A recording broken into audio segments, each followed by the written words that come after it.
윤필립 선교사의 그들에게는 예수의 심장이 뛰고 있다. 일부 회심. 부산 촌놈 강남 파락군에서 자라다. 나의 태몽은 흑돼지다. 어머니가 나를 뱃속에 품으셨을 때 꿈에서 윤기가 반지르르한 흑돼지들을 보셨다고 한다.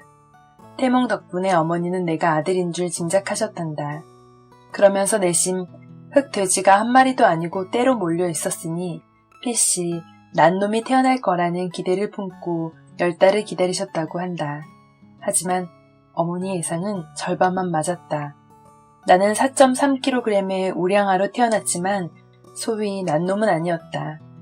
오히려 숫기 없고 어수룩해서 어디 가나 뒤처지는 아이였다.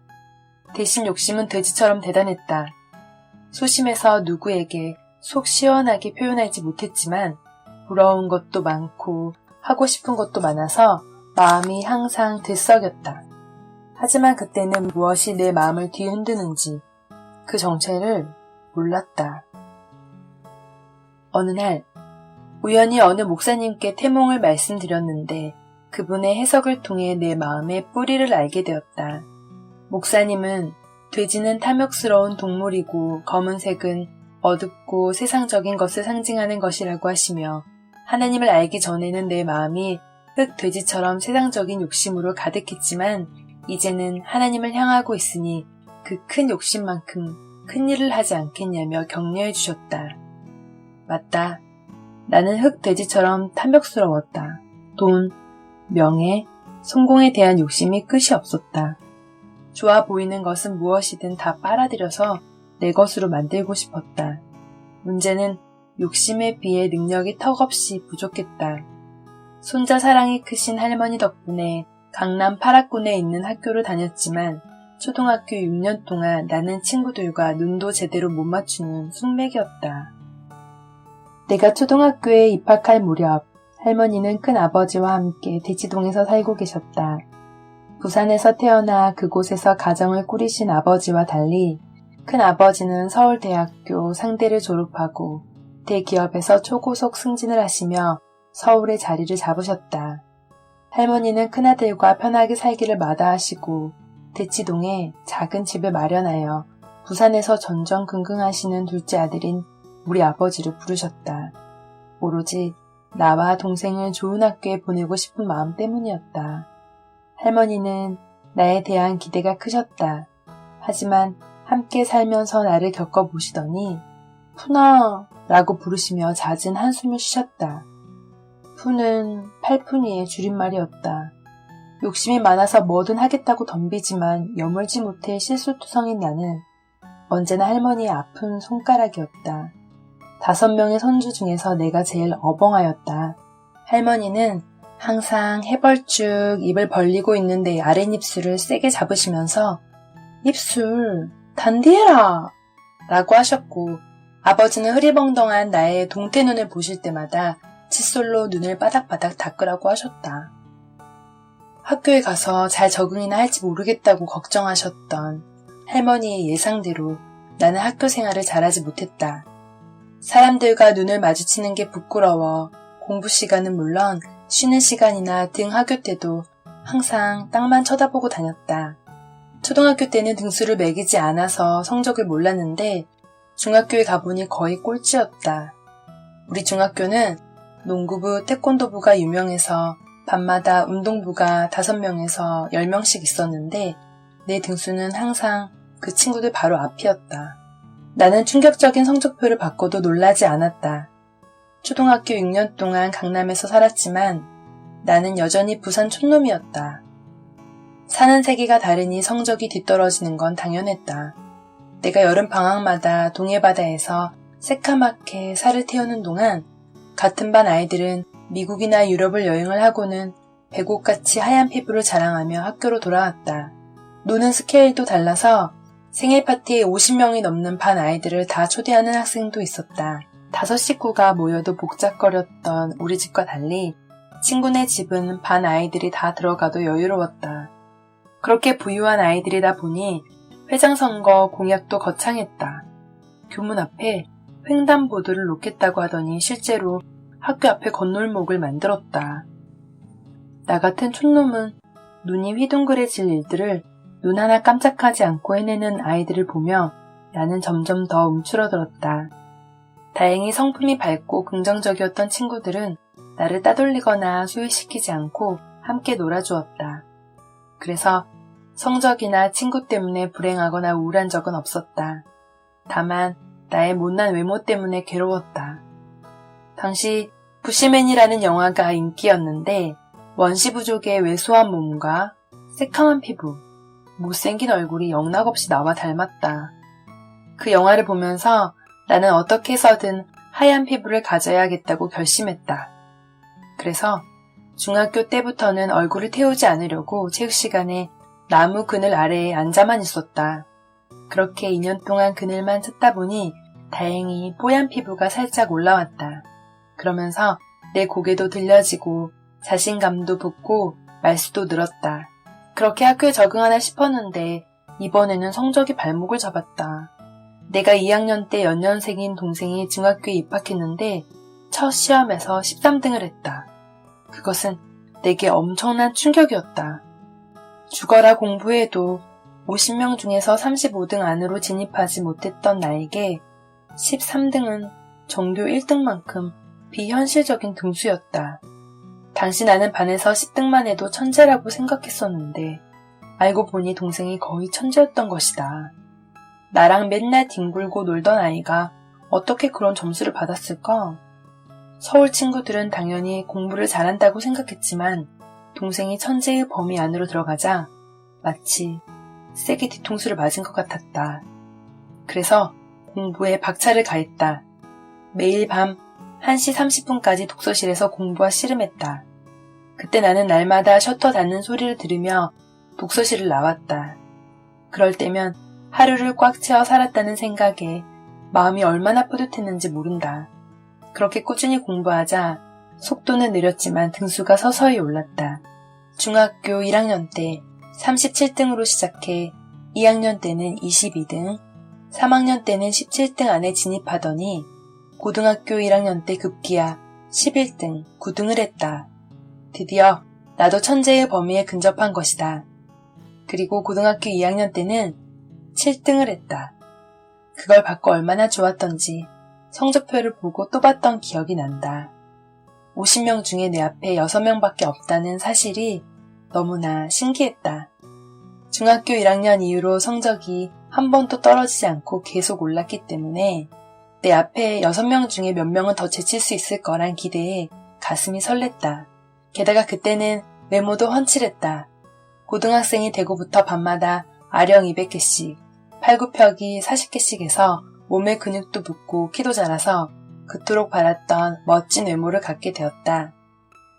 그러나 집에서는 여전히 팔푼이 신세였다. 뛰는 놈 위에 나는 놈, 내 동생이 있었기 때문이다. 고등학교 2학년 때 총무가 되어 처음으로 임원이 되었는데 그때 하필 동생은 반장이 되었다. 7등이 적힌 내 인생 최고의 성적표를 부모님께 보여드렸던 날도 동생은 1등이 적힌 성적표를 가져왔다. 37등과 14등 차이에서 6등과 1등 차이로 가장 간격을 좁힌 것이 되었으나 나의 자랑스러운 성적표는 항상 이빨은 훈장이 되었다. 그러나 나는 동생을 정말 사랑했기 때문에 질투심이 나지 않고 항상 자랑스러워했다. 그리고 동생이 뭔가를 해내면 시간이 걸릴 뿐이지 나도 곧 그것을 해냈기 때문에 동생의 1등이 곧 나의 등수가 될 것 같은 마음에 은근히 기분이 좋았다. 대통령에게 찍힌 아이, 대통령을 꿈꾸다. 내가 어릴 적만 해도 나중에 커서 뭐가 될래? 라고 물으면 10중 8구는 대통령이었다. 장군, 과학자, 의사, 변호사는 그 다음이었다. 그러다 나이가 들면 순위가 바뀌면서 대통령은 장래 희망 목록에서 자취를 감추었다. 그런데 나는 정반대였다. 나는 뛰어나고 명석한 아이가 아니었지만 조국을 향한 가슴이 너무 뜨거워서 어려서부터 대통령을 꿈꾸었다. 나는 초등학교 때부터 대한민국을 뜨겁게 사랑했다. 나의 애국심은 아버지 덕분에 생겼다. 평소 감옥하셨던 아버지는 한국 역사 이야기만 나오면 열변을 토하셨다. 다른 것은 몰라도 역사는 바로 알아야 한다며 만화 국사책 전집을 사주셨는데 만화 국사책을 읽으면서 내 가슴은 애국심으로 들끓었다. 특히 광개토 대왕 부분을 읽을 때마다 마치 내가 광개토 대왕이 되어 광활한 만주벌판을 호령하며 다니는 것 같아 가슴이 뜨거웠다. 나라를 사랑할수록 조국의 현실이 안타까웠다. 세계의 균형추가 되어야 할 국가가 반토막이 난 채 동방의 소국으로 쪼그라든 상황이 가슴 아팠다. 나는 국력을 키우는 데 보탬이 되고자 국산품 애용에 앞장섰다. 학창시절 내내 그 흔한 일제 볼펜 한 자루도 쓰지 않을 정도로 나라 사랑에 고집스러웠다. 그래도 나아지지 않는 조국의 현실에 답답해하다가 결국 나는 국가를 위해 모든 것을 바치겠다고 결심하고 대통령이 되기로 마음먹었다. 다른 아이들은 대통령을 꿈꾸었던 사실조차 가물거릴 고등학교 1학년 때 나는 대통령이 되어 북으로는 고구려가 정복했던 만주와 요동, 연해주를 되찾고 남으로는 조선이 정복했던 대마도를 되찾고 서로는 황해를 건너 백제가 정복했던 중국의 산둥 반도를 되찾고 동으로는 일본 열도를 점령해서 대한민국을 세계의 중심에 세우겠다고 결심했다. 그리고 달에서도 볼 수 있는 초대형 태극기를 만들어서 모든 국회의원, 장관들이 말을 탄 채로 일렬로 늘어서서 그 태극기의 끝을 잡고 만주 벌판을 미친 듯이 달리고 싶었다. 고요한 새벽 미명부터 아름다운 석양이 뜰 때까지 달리고 또 달리고 싶었다. 그 일은 대통령의 운명을 타고난 나 말고는 할 사람이 없다고 생각했다. 초등학교 때 이미 김영삼 대통령과 운명적인 만남을 한 내가 그 적임자 같았다. 대한민국 14대 대통령이셨던 김영삼 대통령은 우리 아버지와 큰아버지가 졸업하신 경남고등학교 동문이셨다. 그러나 김영삼 전 대통령은 3회, 큰아버지는 18회, 아버지는 23회 졸업생이셨기 때문에 우연히 마주친 적도 없으셨다. 민주화에 인생을 바친 그분은 바쁜 일정으로 동창회도 참석하지 못하셨는데 13대 대선에서 낙선한 후에 이례적으로 동창 모임에 나오시겠다고 했다. 당연히 우리 가족도 참석했다. 모임 장소였던 선릉역 공원은 약속 시간이 되기도 전에 사람들로 인산인해를 이루었다. 나는 TV에 나오는 분을 볼 수 있다는 사실에 흥분하여 인파를 비집고 들어가 사진을 찍어댔다. 겨울이라 다들 칙칙한 무채색 옷을 입고 점잖게 앉아 있었는데 빨간 점퍼를 입은 꼬마가 툭 튀어나와 그분의 좌우를 오가며 연신 카메라 플래시를 터뜨렸으니 아마 눈에 띄기도 했을 것이다. 김영삼 전 대통령은 연설 후에 각 기수마다 찾아가 악수를 하셨다. 23회가 모인 돗자리에 오셨을 때 나는 아저씨, 저랑 사진 찍어주시면 안 돼요? 라고 소리쳤다. 간절한 마음으로 용기를 쥐어짜서 부탁드렸는데 그래, 이리 온나 하시며 김영삼 전 대통령은 흔쾌히 사진을 찍어주셨다. 그리고 공부 잘하그레이 라고 말씀하시며 머리도 쓰다듬어 주셨다. 그 당시 김영삼 전 대통령의 인기는 연예인 못지 않았다. 그분과 악수만 해도 가문의 영광이라고 생각했는데 사진까지 찍었으니 얼마나 뿌듯했겠는가. 더 신났던 것은 동생도 꼽살이 끼어서 함께 찍었다는 것이다. 어른들이 악수할 때 동생에게 나의 계획을 말하면서 같이 사진 찍자고 했을 때는 부끄럽다고 한사코 거절하더니 막상 내가 그분과 사진을 찍게 되니 동생도 급하게 얼굴을 들이밀었던 것이다. 그때 아버지를 포함해 수많은 사람들이 그분과 사진을 찍고 싶었겠지만 아무도 말을 꺼내지 못했다. 나만 그 일을 해낸 것이다. 초등학교 4학년의 소년에게 그날은 가장 감격스러운 날이 되었다. 그날부터 나는 대한민국 대통령에 대한 특별한 마음을 갖게 되었다. 그분이 14대 대통령으로 당선되는 날에는 마치 내가 대통령이 된 것 같았다. 그리고 훗날 나도 국가를 위한 그 길을 걷게 될 것만 같았다. 비록 가족, 친구들, 선생님은 나의 인물됨을 전혀 알아보지 못하지만 김영삼처럼 대통령이 될 사람 정도는 되어야 나를 알아볼 수 있는 것이라 생각하며 남몰래 대통령을 꿈꿨다. 죽은 꿈은 환경이 어려워지면 힘을 잃고 사라진다. 그러나 나의 꿈은 살아있는 꿈이라서 환경이 어려워질수록 꿈이 더 분명해지고 강렬하게 꿈틀댔다. 대기업 임원이셨던 큰아버지와 달리 아버지는 인생에 부침이 많으셨다. 서울에 올라와서 큰아버지의 도움으로 시작한 사업은 곧 실패로 끝났다. 초등학교 6학년 때 부도로 할머니의 집은 사라졌고 우리는 반 지하로 이사했다. 어머니는 보험 등 온갖 일을 하면서 우리를 키우셨다. 나는 사랑하는 부모님의 고난을 보면서 후회 없는 삶에 대해 진지하게 고민하기 시작했다. 그러면서 내 마음속에 다시 대통령 꿈이 출렁이기 시작했다. 부모님은 좋은 환경에서 우리를 키우지 못하는 것에 대해 항상 미안해하셨다. 실패에 가슴 아파하고 지난날을 후회하며 애석해하셨다. 그 모습을 보면서 나는 한 번뿐인 일생을 후회 없는 인생으로 살 뿐 아니라 크고 가치 있는 것을 위해 헌신하는 위대한 인생으로 살아야겠다고 결심했다. 그러자니 아무리 생각해도 대통령 외에는 다른 인생이 없었다. 갓 20 막장 인생을 살다. 청혼의 꿈을 품었지만 삶은 달라지지 않았다. 오히려 고등학교 3학년 때 성적이 떨어지고 마음도 해이해졌다. 중1 이후로 성적은 오르기만 했고 고2 때는 7등까지 했으니 고3에는 3, 4등까지 올려서 SKY, 서울대, 연세대, 고려대를 노려볼만 했었다. 그런데 갑자기 3학년 1학기부터 마음이 공부를 떠나버렸다. 성적은 뚝뚝 떨어져서 스카이는 물 건너온 상황이 됐다. 수능 점수에 맞는 대학을 뒤져봤지만 마음에 드는 학교가 없었다. 원서 마감 하루 전날 아버지께 상황을 말씀드리자 아버지는 노발대발하시며 욕을 퍼부으셨다. 욕을 하시는 아버지를 뒤로 하고 내 방으로 들어가 그대로 자버렸다. 아버지께서 즐겨 하시는 표현대로 나는 사람이길 포기한 인간이었다. 다음날 아침 거실에 나가보니 아버지가 그 전날 앉았던 그대로 소파에 앉아 계셨다. 밤새 아버지는 전국의 모든 대학과 모든 학과를 내 수능 점수대별로 분석하셨다.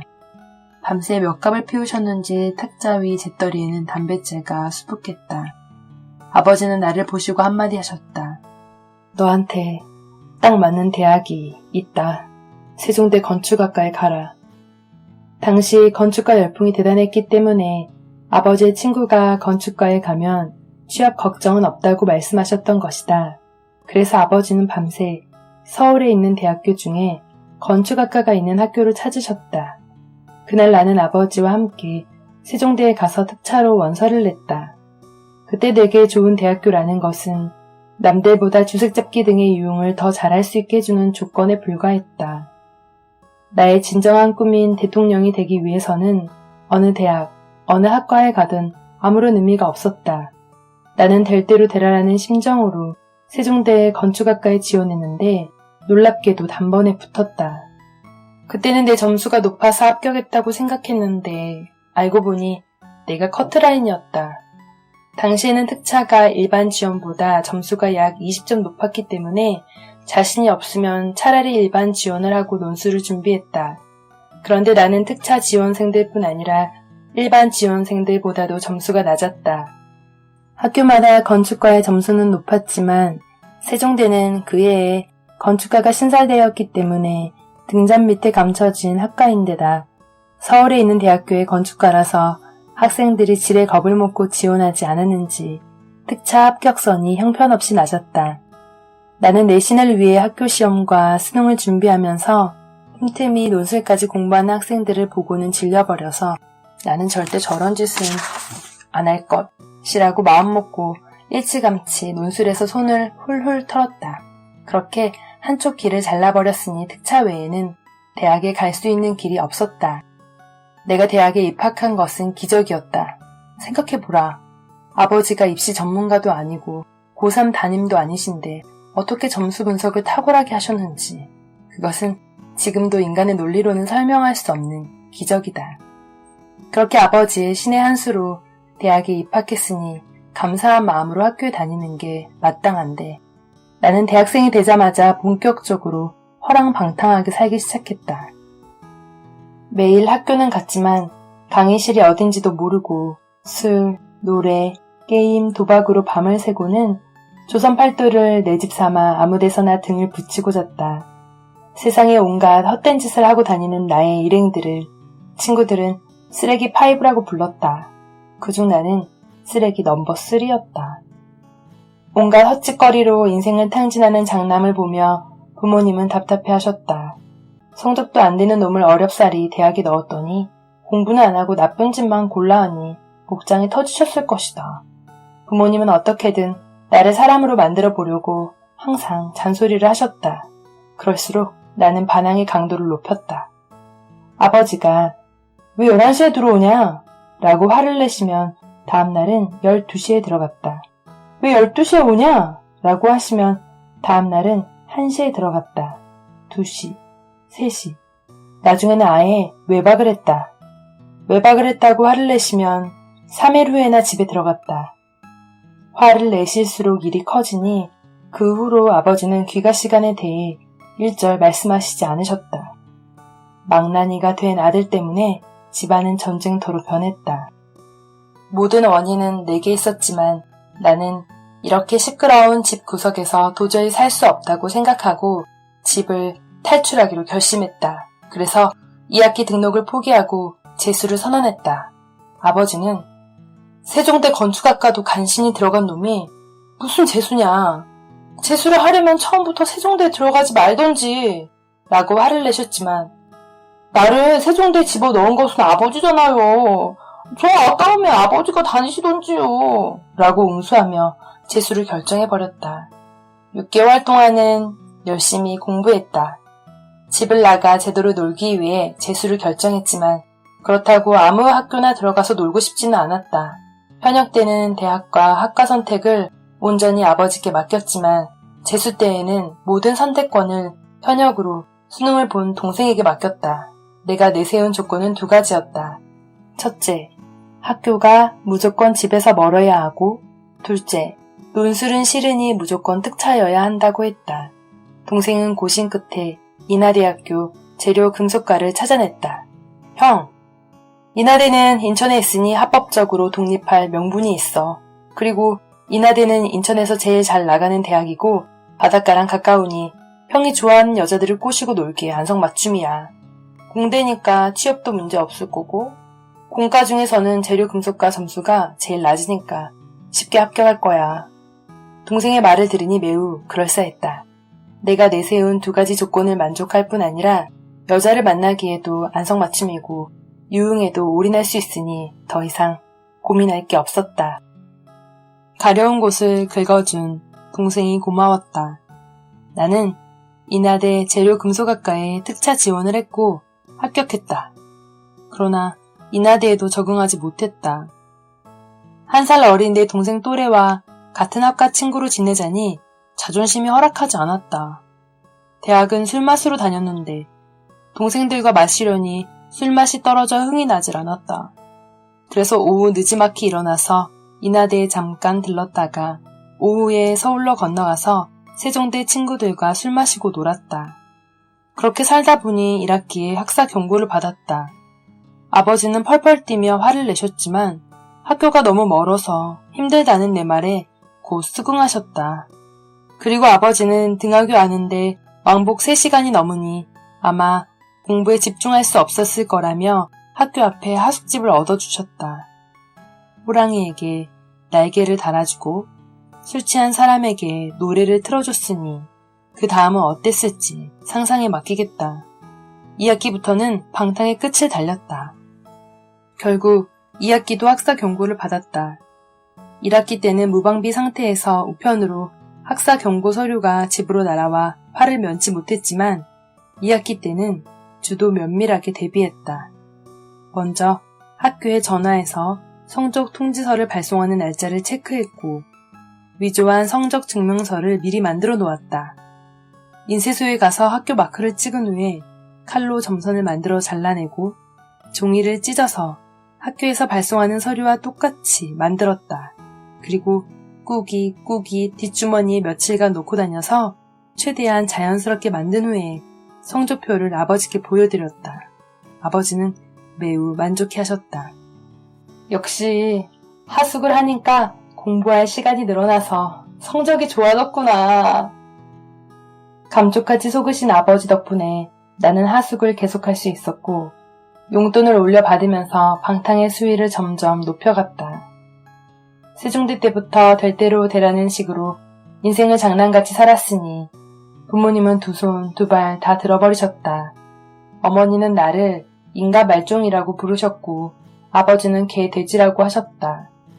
그 말을 들을 때마다 세상 친구들도 놀라워하는 나의 방탕함을 이제는 부모님까지도 알아봐 주시는 것 같아 기분이 좋았지만 한편으로는 세계를 품은 나의 또 다른 면모를 알아보지 못하는 평범한 부모님이 답답하게 느껴졌다. 그러면서 조금씩 나의 빵빵하게 부풀어 있던 자신감이 바람 빠진 풍선처럼 쭈그러들기 시작했다.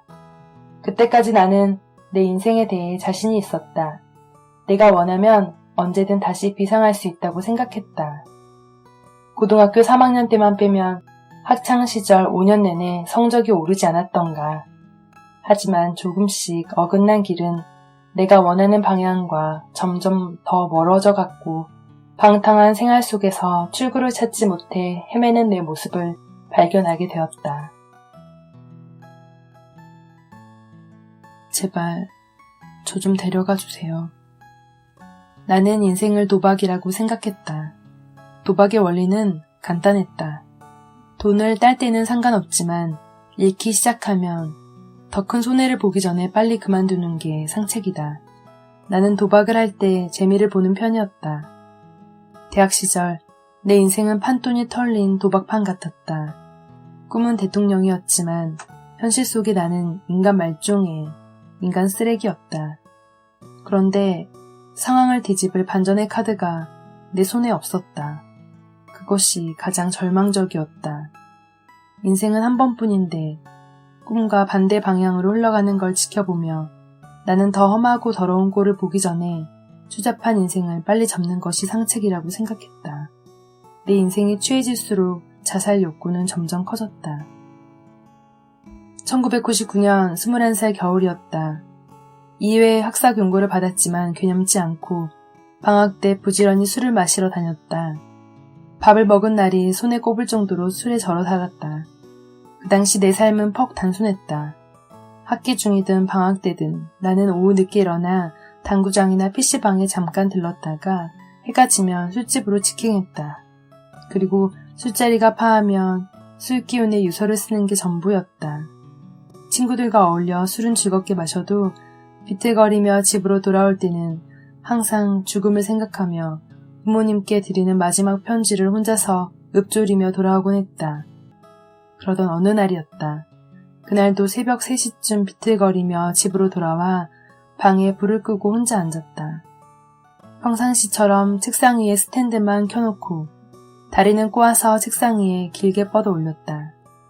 어둠 속에서 담배 연기를 길게 뿜으며 컴퓨터에서 흘러나오는 흐느적거리는 음악을 듣고 있는데 갑자기 가슴이 울컥했다. 목 물 때까지 올라온 뭉클한 감정은 나를 사로잡아 버렸다. 생전 처음 느끼는 이상한 감정이었다. 통제되지 않는 감정에 어쩔 줄 몰라 도망치듯 방에서 빠져나왔는데 마침 물을 마시러 나온 동생과 마주쳤다. 그때 내 입에서 전혀 예상치 못한 말이 흘러나왔다. 나 성경책 좀. 나도 그런 말을 내뱉을 줄 몰랐고 동생도 그런 말을 들을 줄 상상하지 못했다. 활짝 열린 내 방문 사이로 새어나온 불빛은 얼빠진 내 얼굴과 황당해하는 동생의 표정을 비추었다. 동생은 말없이 자기 방으로 가서 성경책을 가져와 내게 건네주었다. 그때 동생은 내가 죽을 거라 생각하고 어쩔 줄 몰랐다고 한다. 사람이 죽을 때가 되면 이상한 행동을 한다는데 맨날 술에 취해 이상한 말을 하더니 드디어 사고를 치는구나 싶어 가슴이 조마조마했다고 한다. 나는 성경책을 받자마자 방문으로 들어와 문을 잠갔다. 쓰러지듯 의자에 주저앉았는데 통곡이 터져나왔다. 이렇게 살 수 없어요. 제발 나를 데려가 주세요. 이 말만 반복하며 30분간 펑펑 울었다. 그때 내가 어떤 의미로, 무슨 마음으로 그런 기도를 했는지 모르겠다. 천국도 모르는 놈이 이 땅의 인생이 괴로우니 천국으로 데려가 달라고 기도했을 리는 만무하고, 하나님의 인도하심이라는 것을 모르니 길 잃은 내 인생을 인도해 달라고 기도했을 리도 없다. 그때 그 감정은 지금도 표현할 길이 없다. 다만 한 가지 분명한 것은 더 이상 그렇게 살 수 없다는 절박함이 나를 사로잡았다. 그날 나는 하나님이 누구신지도 모르면서 그분 앞에서 통곡하며 항복 선언을 한 것이다. 그러다 문득 내가 이제 이분께 가려고 하는데 이분에 대해서 전혀 모르고 가는 건 예의가 아니라는 생각이 들었다. 교회는 몇 번 가보았지만 나는 하나님이 누구신지 전혀 몰랐다. 그 절박한 상황에서도 하나님이라 부르지 못하고 이분이라고만 했을 정도니 말에 무엇하겠는가. 일단 성경책을 폈다. 술, 담배에 절어있는 내 손은 이미 눈물과 콧물로 범벅이 되었다. 그 손으로 이리저리 성경책을 넘겨보았지만 어디를 봐야 할지 막막했다. 내가 22년 만에 이분께 가는데 이분에 대해 아는 것이 하나도 없구나. 나는 정말 헛살았구나. 갑자기 22년 동안 이분을 모르고 살아온 내 인생이 허망하게 느껴져 나는 실성한 사람처럼 성경책을 끌어안고 엉엉 울었다. 그런데 그 와중에 갑자기 성경책 뒤에 노래가 있다는 생각이 갑자기 들었다. 초등학교, 중학교, 고등학교 때 친구 따라 몇 번 교회에 갔을 때 성경책 뒤에 있는 노래를 불렀던 기억이 났다. 신락 같은 희망을 품고 성경 뒤쪽을 펼쳤다. 다행히 노래가 있었다. 그런데 아무리 훑어봐도 아는 노래가 없었다. 얼마나 절망스럽던지 다시 성경책을 끌어안고 서럽게 목 놓아 울었다. 주색 잡기에 능했던 나는 노래방 책에 있는 노래의 번호는 거의 다 외웠다. 그래서 아무리 고주망태가 되어도 노래책을 펴보지 않고 번호를 척척 눌러서 노래를 부르곤 했다. 그렇게 세상 노래는 다 알고 있는데 이분의 노래는 하나도 모른다는 사실이 너무 서럽고 허망했다. 그동안 헛살아왔다는 좌절감, 그리고 곧 만나게 될 이분에 대한 죄송한 마음에 나는 숨을 못 쉴 정도로 꺽꺽대며 대성통곡을 했다. 그때 갑자기 노래방 목차가 떠올랐다.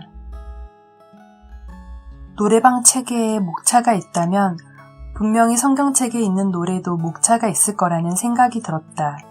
마지막 3세판이라는 심정으로 노래 부분을 폈다. 그리고 한 장씩 앞으로 조심스럽게 넘겨나갔다. 과연 목차가 있었다. 지금 생각하면 술에 취해 해롱거리면서 대성통곡한 상태에서 성경책 뒤에 있는 노래와 목차를 생각해낸 것이 놀랍다. 모두 성령의 인도하심이었지만 그때는 그런 것이 있는 줄도 몰랐다.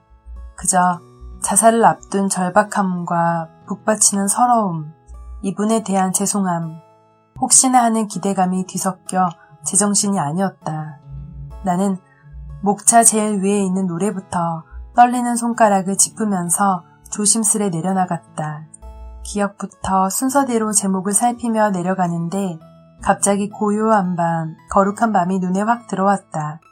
크리스마스 캐럴이 성경책에 있다니 정말 놀라운 일이었다. 반가운 마음에 얼른 109장을 펴고 노래를 시작했다. 고요한 밤, 거룩한 밤. 감격에 겨워 눈물과 콧물은 폭포수처럼 쏟아지고 침까지 질질 흘렀다. 꺽꺽거리는 소리로 겨우 1절을 맞추고 2절을 부르는데 뭔가 이상했다. 사실 나는 캐럴이 성경에 있다는 것도 놀라웠고 4절까지 있는 것도 신기했다. 그런데 나를 가장 놀라게 했던 것은 2절에 나오는 왕이었다. 고요한 밤, 거룩한 밤, 어둠에 묻힌 밤, 주의 부모 앉아서 감사 기도 드릴 때 아기 잘도 잔다. 아기 잘도 잔다. 고요한 밤, 거룩한 밤, 영광이 둘린 밤. 천군천사 나타나 기뻐 노래 불렀네. 왕이 나셨도다. 왕이 나셨도다. 난데없이 등장하는 이 2절에 왕은 대체 누구란 말인가? 1절에서 잘 자고 있던 그 아기가 왕이 된 건가? 아니면 왕이 아기를 낳은 것인가? 노래를 부를수록 족보가 꼬이면서 머릿속이 복잡해졌다.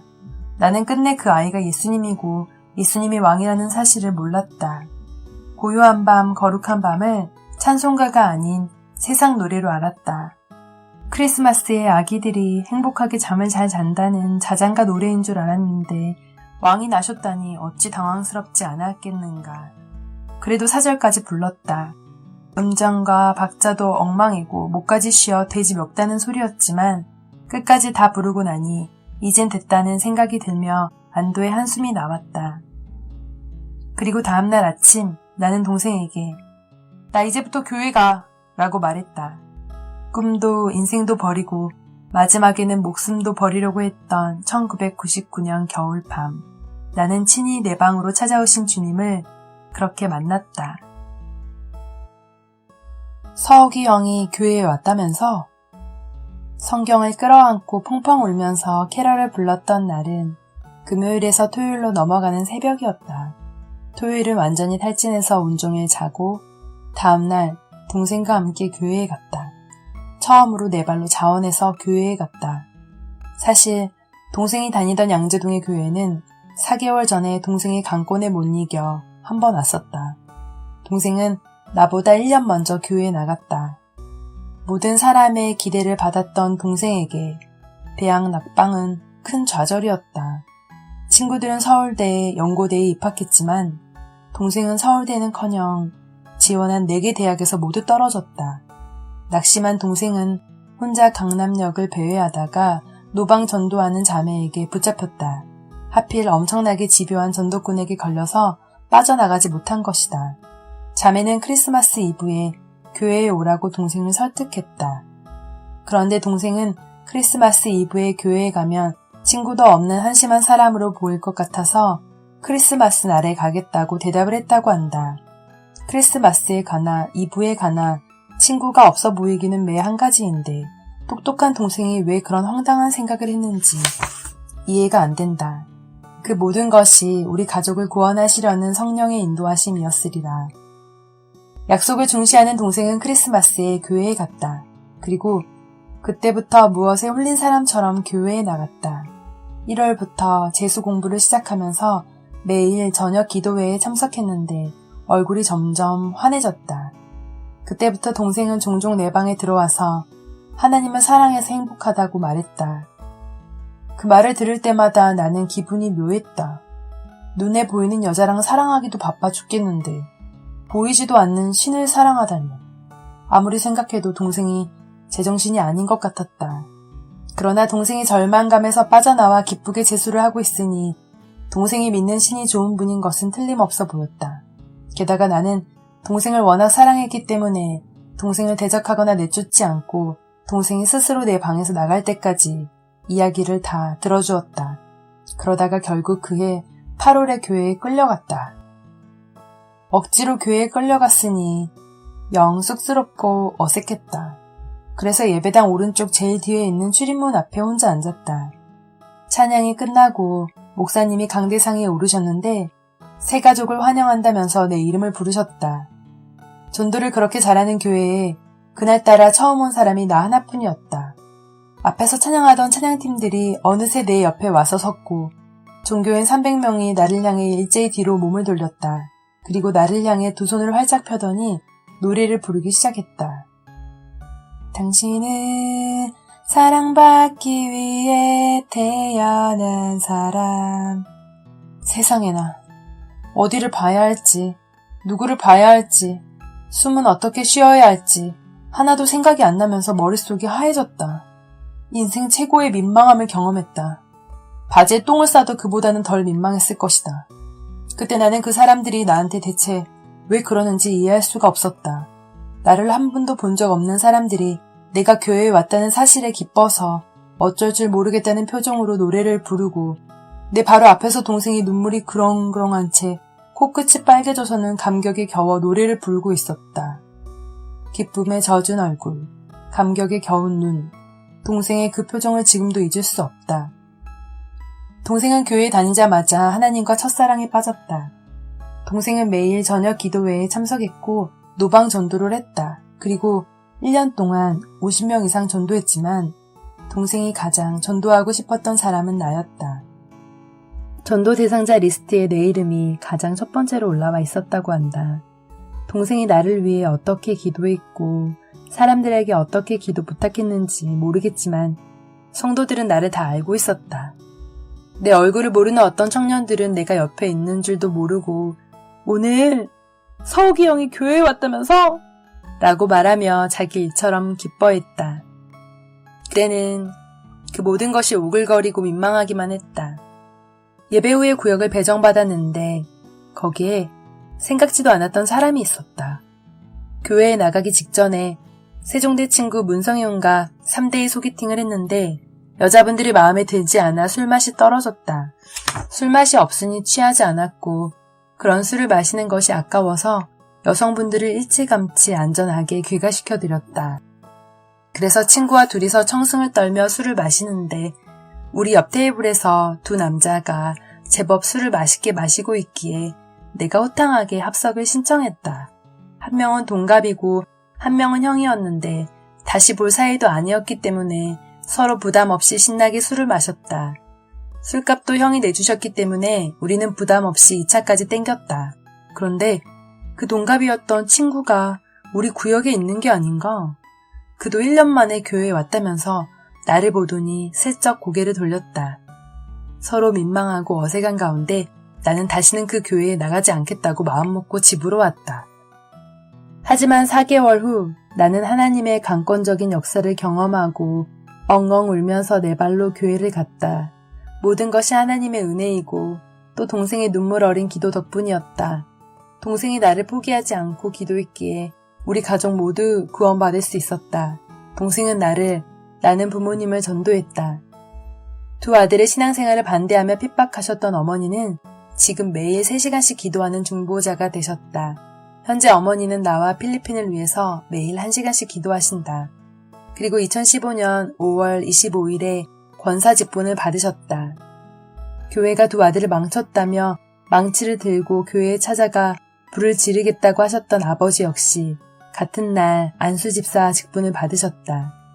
두 분 모두 매일 새벽 예배를 가시는 신앙인이 되신 것이다. 한 영혼을 위한 눈물의 기도는 절대로 땅에 떨어지지 않는다. 할렐루야. 윤필립 선교사의 그들에게는 예수의 심장이 뛰고 있다.